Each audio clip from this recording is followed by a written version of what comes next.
Mateus 24, 13.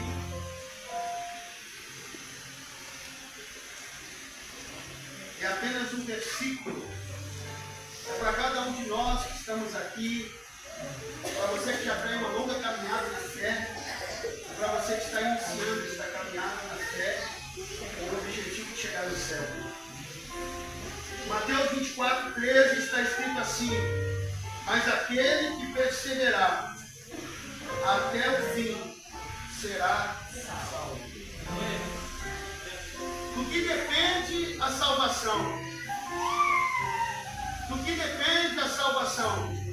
Da minha continuidade no caminho que está me conduzindo de volta para cá. Eu posso aceitar Jesus e me tornar salvo, mas se eu não persistir na caminhada, eu perco a salvação. E é sobre isso que eu quero falar nesta noite, sobre a permanência com os olhos em Cristo, com a permanência no céu, com o coração focado unicamente no céu.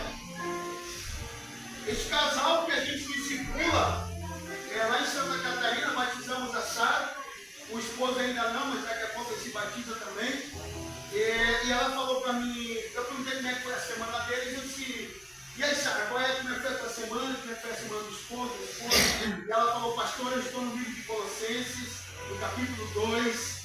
E aí eu comentei com ela um pouco de Colossenses. E você já parou para ver no capítulo 3, que Paulo está dizendo que aquele que nasceu de novo, aquele que ressuscitou em Cristo, deve buscar e se focar unicamente com as coisas lá do céu. Amados, incrível que pareça, mas seguir a Cristo é aceitar o Evangelho.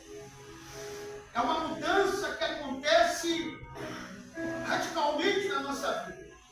É um comportamento que ocorre dia após dia na nossa vida, na medida com que a gente se aproxima e se aprofunda no relacionamento com Deus. Diante dessa palavra que eu estou compartilhando com a igreja, o Espírito Santo fez-me fazer a pequena reflexão, sexta-feira, sobre a permanência no Evangelho. Porque nós vimos que, da mesma forma que entra muitas pessoas, também há uma grande resistência de muitos cristãos.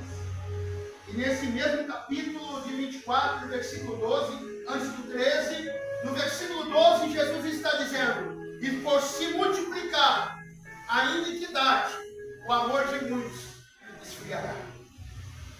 E muitas vezes não está relacionado apenas à continuidade na prática do pecado, mas também no péssimo testemunho de muitos cristãos. Muitas vezes, ao invés de nós servirmos como ponte, nós servimos como pedra. E nós temos que servir como ponte, que faz uma ligação até Jesus, porque o único que reconcilia o homem a Deus é Jesus Cristo. Mas o nosso testemunho, ele vale muito. O nosso testemunho arrasta pessoas até o Evangelho ou impede muitos de vir até o Evangelho. Voltando para o versículo 13, que fala sobre a perseverança. Durante muito tempo eu tenho caminhado dentro do Evangelho. E hoje de manhã eu dizia para a irmã Maristélia e para o irmão Alessandro que eu estou com 49 anos e ainda não me acho um homem convertido. Eu ainda vejo-me sendo um processo de conversão na minha vida. Porque dia após dia eu percebo o quanto eu ainda careço de transformações de Deus na minha vida. Porque quanto mais eu me aproximo de Deus, mais eu percebo que eu sou pecador. Quanto mais eu me aproximo da palavra, mais eu percebo o quanto eu sou falho. E aí eu entendo o que Paulo fala em 2 Coríntios 5,14. Em 2 Coríntios 5,14, Paulo está dizendo, o amor de Deus nos envergonha. Por quê? Porque nós nos olhamos dentro da palavra, e a palavra é um espelho, e nós vemos o quanto nós somos falhos, e mesmo sendo falho, Deus continua nos amando. Deus continua nos amando. Mesmo sendo falho, Deus não desiste de nós.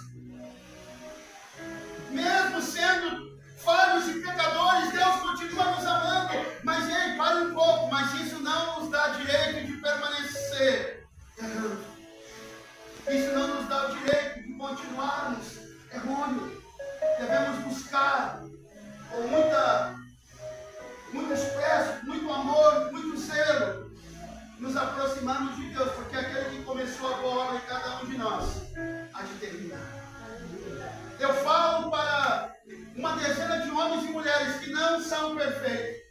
Eu falo para uma dezena de homens e mulheres que erram todos os dias. Eu falo para uma dezena de homens e mulheres que precisam de Deus, assim como eu preciso. Eu falo para uma dezena de homens e mulheres, para mim e para você, eu falo hoje, é tempo de nos reposicionar e permanecer na posição em que tomarmos em Cristo. Permaneça, Alessandro, permaneça, Maristela, permaneça cada um de vocês, porque dias piores do que esse que nós estamos vivendo, ainda viveremos. Não ocupe teu coração com as coisas deste mundo. Não se apegue a esta terra. Não se apegue a esta terra, porque tudo que há nela vai passar. É momentâneo e passageiro. E a palavra profética que Deus tem essa noite é: arruma a tua casa, porque amanhã tu vais morrer. Arruma a tua casa, porque amanhã pode ser tarde para te organizar. Por isso a palavra reposicionamento é uma mudança de atitude e permanecer na mudança que eu me posicionei. Eu usei a expressão bíblica de Isaías para Ezequiel, porque Deus deu a esse homem a oportunidade de organizar o que precisava ser organizado. Ei, é com muito zelo pelo que estou falando e por muito amor a cada alma que aqui está, eu estou falando. Organize a tua vida enquanto é tempo. Aprenda a ouvir a direção de Deus e pare de ouvir o coração de Deus. Pare de ouvir profecias que não fazem nega-se com a palavra. Pare de viver de motivação. Pare de olhar para a Bíblia como se fosse uma roleta mágica. Examine ela, coma dela, viva dela, ande por ela, mas não desperdice o teu tempo, porque você um dia irá lamentar por ter desperdiçado tanto tempo com coisas que não deveria ter desperdiçado. Escute, irmão, é sério que estou falando.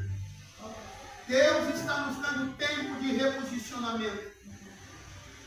A irmã Célia tem sido uma voz profética no meio da igreja e eu concordo com aquilo que Deus tem falado por meio da boca dela, não para bajular homens e mulheres, mas porque Deus, antes de falar, tem me falado muito. E ela veio com uma palavra profética dizendo: pastor, Deus tem trazido um novo tempo para a igreja. E eu entendo que o novo tempo é um tempo de ajuste. Ajuste. Deus não vai confiar grandes coisas a nós se nós não ajustarmos as nossas casas. E a nossa casa é começar por nós. Se tiver que pedir perdão, querido, peça perdão. Eu quero que, por amor de Deus, você entenda o que Deus quer falar. Às vezes Deus está falando, mas nós estamos indo em outra direção, achando que é aquela direção que está dando, e Deus está dando outra direção. O povo caminhou no deserto por 40 anos, irmãos, não numa linha reta, caminhou em círculo, porque era um povo teimoso, burro e cabeçudo. Quando nós somos teimosos, nós caminhamos em círculo, achando que estamos caminhando em linha reta. 40 anos caminhando no mesmo lugar e nem perceberam que estavam caminhando no mesmo lugar. 40 anos, você para pensar. E Deus falando, mas não é assim que eu quero vocês. E aquela geração que, escute, aquela geração que saiu do Egito, a geração que saiu do Egito, não entrou. A geração que entrou em Canaã foi a geração de Caleb e Josué. Porque o restante morreu no deserto. O próprio Moisés não entrou em Canaã. O próprio líder que está liderando a nação agora não entra, por causa que tomou uma atitude precipitada. Escute por que eu puxei essa história de Israel. Você precisa ouvir que Deus está trabalhando em teu coração. Você precisa aprender a ouvir a voz de Deus e deixar ela conduzir. Eu tenho falado com uma voz profética, sempre nos cultos que posso, Deus tem falado isso através da minha boca. A mesa cura. E aprenda a ouvir o que é a mesa cura.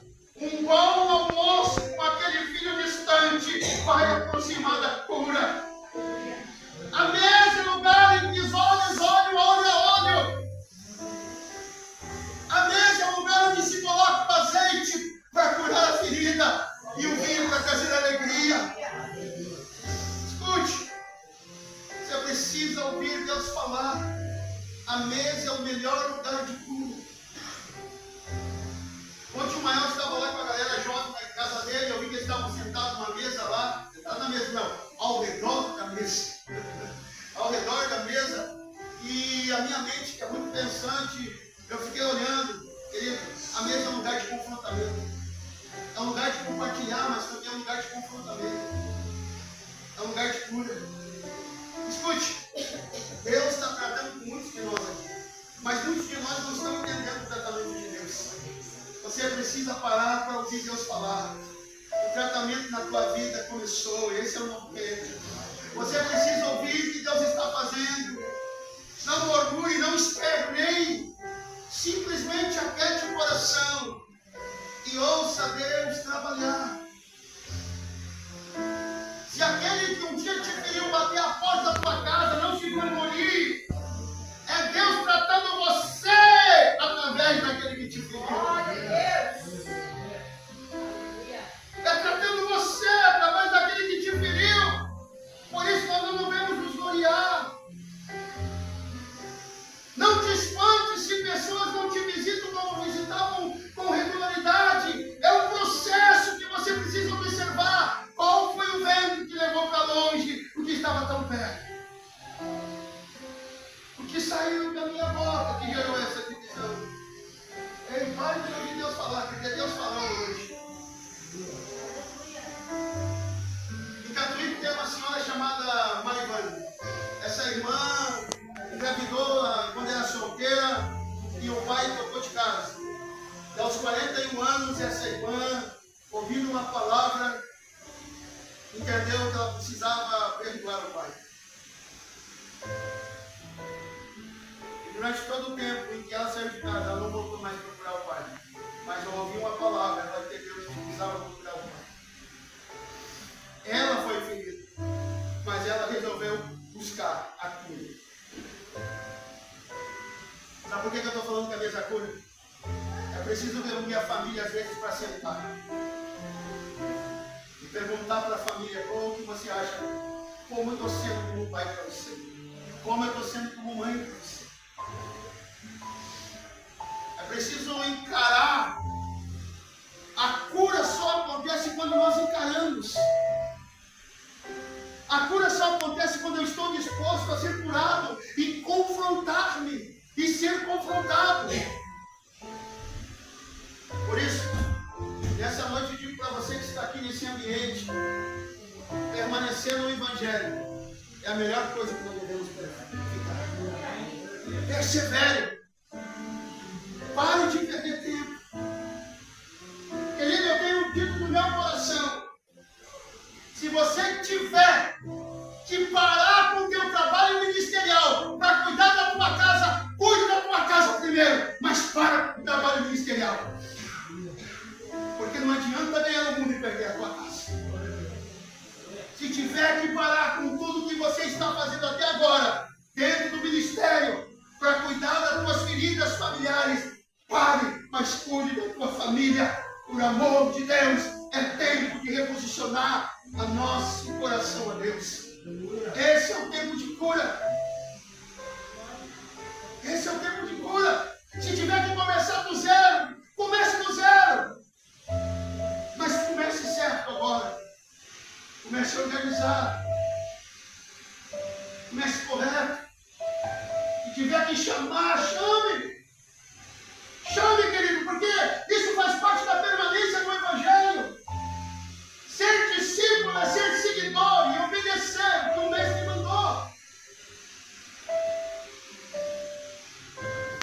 Eu me lembro muito quando vi essa seita de Jesus e se batiza. Me lembro muito mais ainda quando eles entendem o chamado da vida deles. E hoje é um dia muito especial. Pela vida do Alessandro, pela vida da Maristela e pelo que eu ouvi de Sara e do Michael. E ela dizendo: pastor, quanto mais eu busco a Deus, mais eu quero Deus.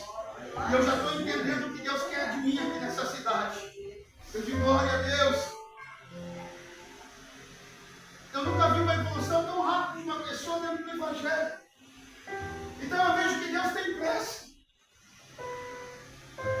Eu vou repetir pela segunda vez o que falei. Se tiver que parar com o que você está fazendo dentro do ministério, pare. Isso não é feio, isso não é vergonhoso, isso é sábio e inteligente. Porque você precisa curar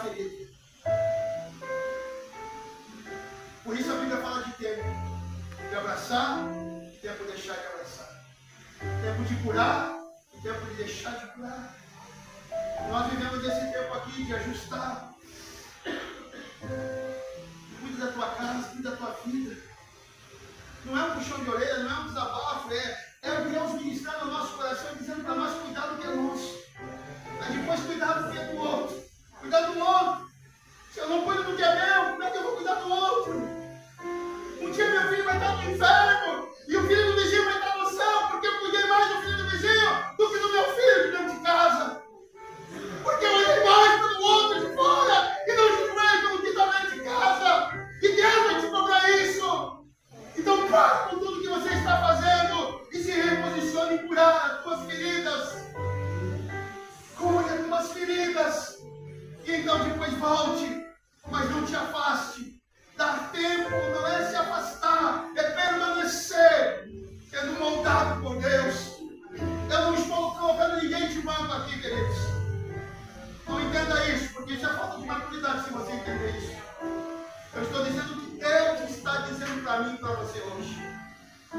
Para de querer pescar lá, pesca aqui, pesca lá, enquanto dentro de casa está morrendo.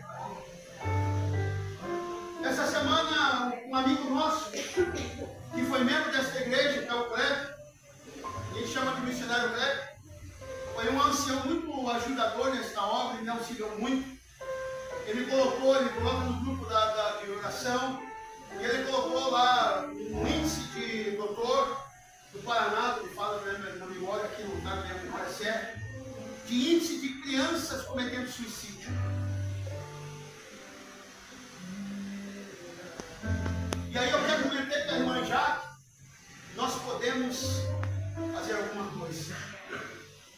Como disse a diaconisa Célia, não basta falar do amor se eu não expresso o amor. É tão bonito falar do amor, mas amar como Cristo ama é diferente. Às vezes a gente abraça os de fora e não abraça os de dentro. A gente tem paciência com os de fora, mas não tem paciência com os de dentro. Nosso ministério, que ele deu aqui dentro. Hoje eu estava até falando com um rapaz isso. Ele estava contando sobre a história de um pastor. Eu digo, não, é errado a visão desse pastor. Como que ele vai deixar a casa dele para se dedicar ao ministério, a casa? O primeiro ministério é a casa. Deus está nos posicionando a curarmos nossa casa, arrumar nossa casa, nosso telhado, nosso pilar. Nossa mesa é um lugar melhor para orar. Chamar nossos filhos, esposa, vamos orar pelo alimento.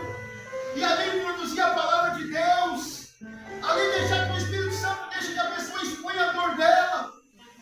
E sabe o que mais me chamou a atenção nessa campanha de prevenção ao suicídio de crianças?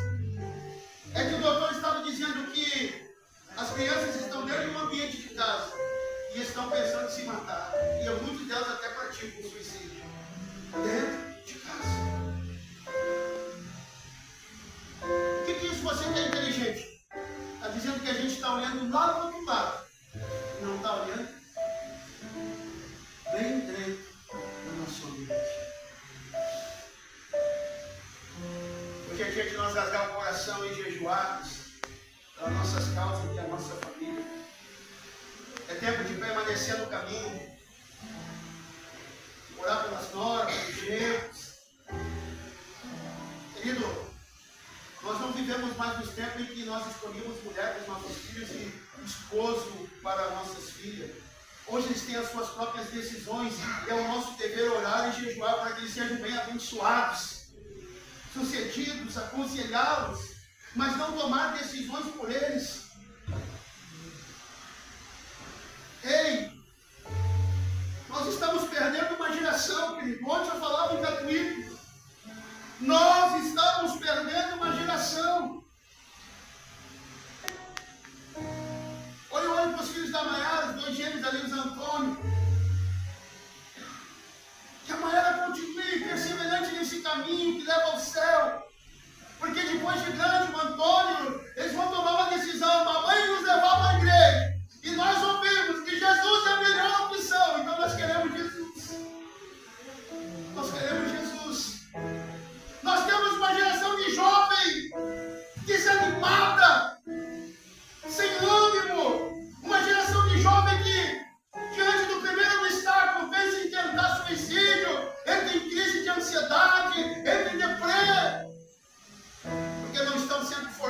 preparados a enfrentar a realidade.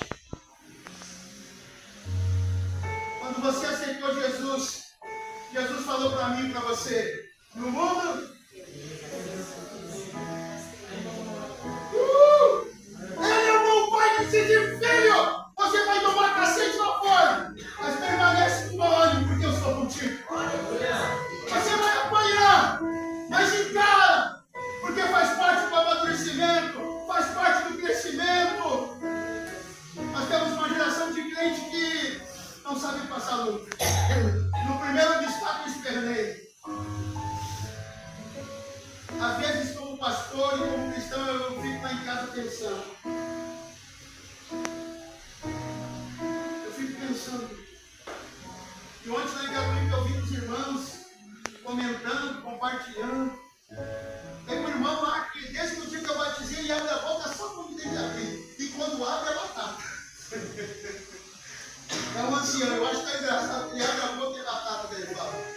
E ele falou uma coisa tão inteligente hoje, mas tão simples e inteligente. Ele falou assim, pastor, a certeza é que vamos morrer. E não sabemos o dia. Mas a preocupação não deve estar em quando vamos morrer. A preocupação deve estar se estamos preparados no dia da noite.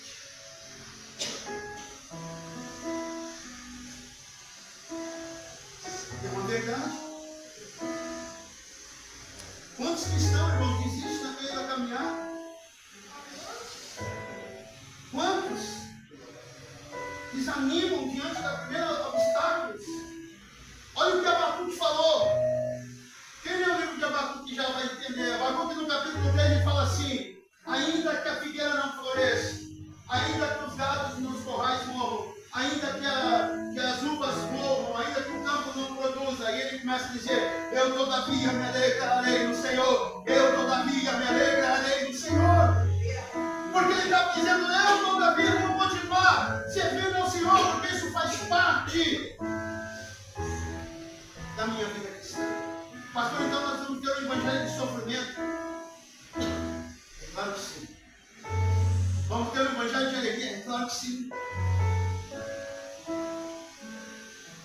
Cada um dos senhores que já estão há 10, 20 anos, se eu chamar aqui para contar, você vai dizer as lutas que você passou. Que você passou. Não ficou, você passou. E você vai contar dos dias gloriosos que você teve. Não pare na caminhada, não é tempo de parar. É tempo de posicionamento, queridos. É tempo de posicionar a caminhada. É tempo de... irmão? É tempo de manter com o coração em Cristo. É tempo de nos manter olhando para o Evangelho.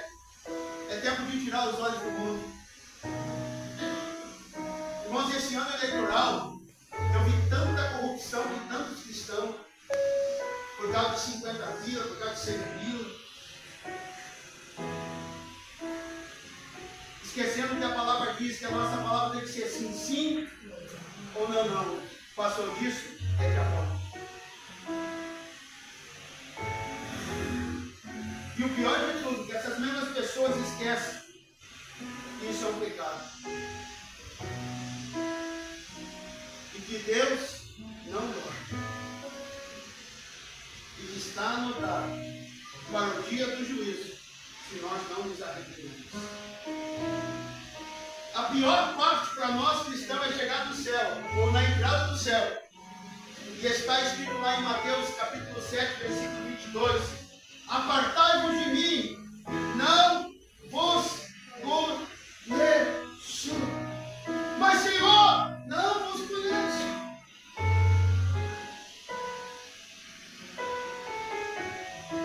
Você que está aqui, não desista da tua caminhada. Não desista, Rodrigo. Não desista, Luiz, Ana, Mateus, Viviane, Adriana, irmã Marlene, irmã Isabel, a irmã Nena, a irmã Luísa, a Elisângela, a irmã Eliane, e a irmã Etília, a Alessandro, a irmã Alexandre, a Lídia, a irmã Rose, Gilberto, Ismael. Eu sei que tu ainda não tomou a decisão de se batizar, mas não desista. Maiara, não desista. Beth, não desiste. Não desiste. irmão Valdir, não desista, irmã Luzia, não desista, irmã Estela, não desista, missionária Maria, não desista, Rogério. Quem é o Rogério? Ninguém conhece o Rogério, né? Eu mesmo não estou falando. Não desista, irmão. Não desista. Se eu sei chamar cada um de vocês pelo nome, imagina aquele que tudo vê.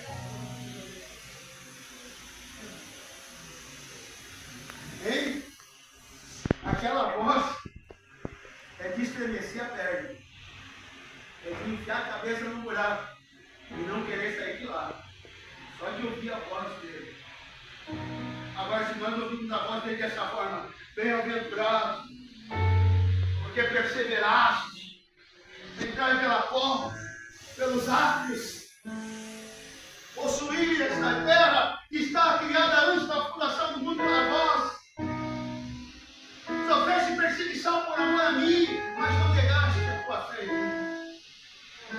Deus é nos chamar pelo nome no dia em que nós tivermos que partir da eternidade. Se existe morte bonita, eu assisti uma morte bonita. Se existe uma morte bonita, eu assisti uma morte bonita.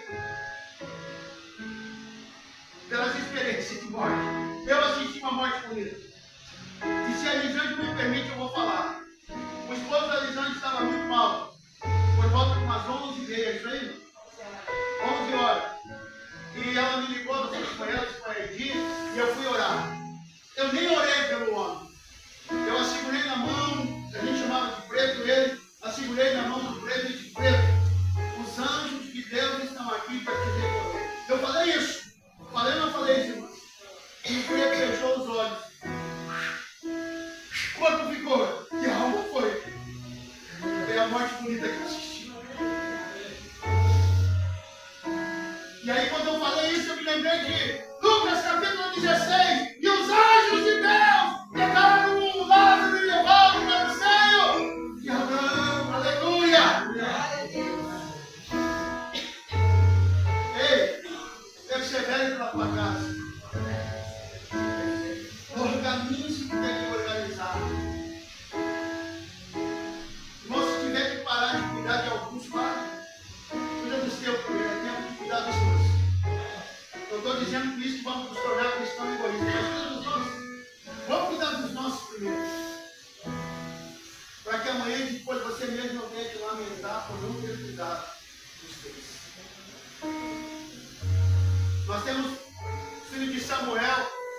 O povo não quis mais profeta, o povo não quis ser mais julgado por profeta, por juiz e nem por sacerdote, por causa do mau exemplo do filho de Samuel. O povo agora queria um rei. O rei, o primeiro rei de Israel, Isaú.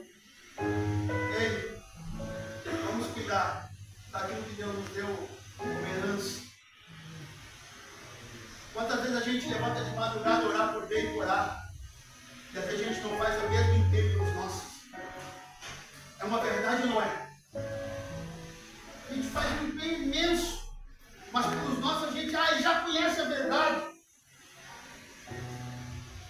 Talvez não é a verdade que ele já conhece. Ele não conhece a verdade que talvez não esteja nos transformando. E ele está olhando para nós, esperando a transformação através da nossa vida. Querido, quando você olhar para a Bíblia, você vai ver no dilúvio Noé entrando só ele e os animais, é isso? Ele e quem? E a sua família. Até as noras abençoadas foram com ele. Aleluia. Ló está saindo de Sodoma e Gomorra. Os gêmeos não quiseram ir, então lá fiquem para trás, então, seus abençoados. Mas as minhas filhas vão comigo. A esposa só ficou para trás porque olhou. Não olhe para trás. Não olhe para trás, Alessandro. Não olhe para trás, Maristela. Não olhe para trás, você que está aí, cristão. Não olhe. Olhe para frente. Ai, no mundo eu tinha paz. Você estava morto, por isso que tu não sentia dor. Agora você está vivo. Agora você já está vendo a luta. Ei, olhe para frente, olhe para Cristo. Deixe de ser velho. Eu nunca distanciei de Cristo. Eu quero terminar os meus dias falando com o apóstolo Paulo. Combati o bom combate, guardei a carreira e encerrei a fé. E agora espero pela coroa que é me dada. Você possa chegar nesse dia e dizer: eu combati o bom combate. E se alguém me perguntar se eu me arrependi, eu vou dizer: eu me arrependi porque eu não sei Deus. Não existe coisa melhor do que servir a Cristo. Às vezes é difícil. Eu concordo com todo cristão, mas eu discordo em desistir. Eu concordo que é difícil, eu concordo que tem dia de luta, eu concordo que tem dia que tu está só para fazer a oração do Pai, obrigado pelo dia por mim. Tem dia que você só lê um versículo bíblico, o Senhor é o meu, e não termina que é o teu pastor, porque você está muito cansado. Tem dia que você não tem palavra, mas você chega ali e faz aquele resumo.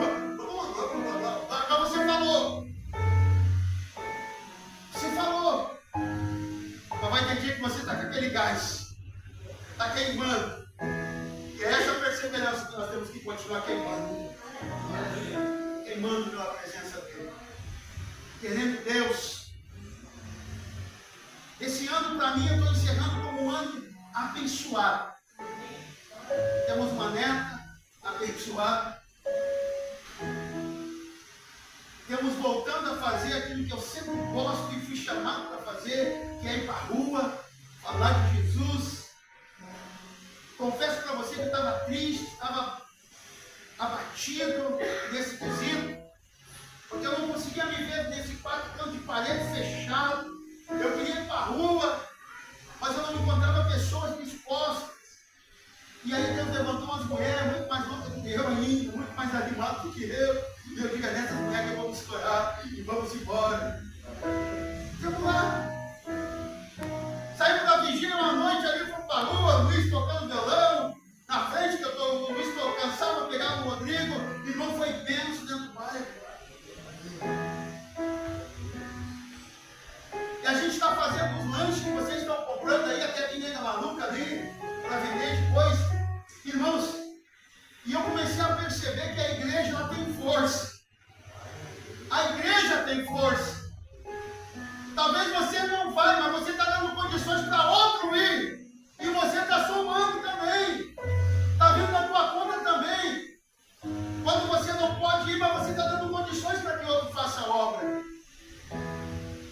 A gente vai fazer um trabalho de evangelismo, não vai parar aí. Eu estava olhando uma tenda, que é um sonho do meu coração, comprar uma tenda para 150 pessoas. Hoje eu encontrei uma por R$1.000, 2.000 e pouco, quase 2.000. Eu digo: se nós podemos comprar essa tenda. Podemos ou não? Amém. Podemos, irmãos. Para quê, pastor? Para nós evangelizar. Cada bairro que a gente estender essa tenda, vai ter vidas que vai aceitar Jesus. Cada cachorro quente que a gente der para uma pessoa, vai ter pessoas aceitando Jesus. Não por um cachorro quente, mas a igreja entendendo que ela está demonstrando amor e está ali para servir o próximo. Eu quero encerrar minha administração hoje dizendo para você: nós podemos muito mais do que você imagina. Você pode fazer muito mais do que você imagina. Você pode, Deus quer fazer através de você grandes coisas.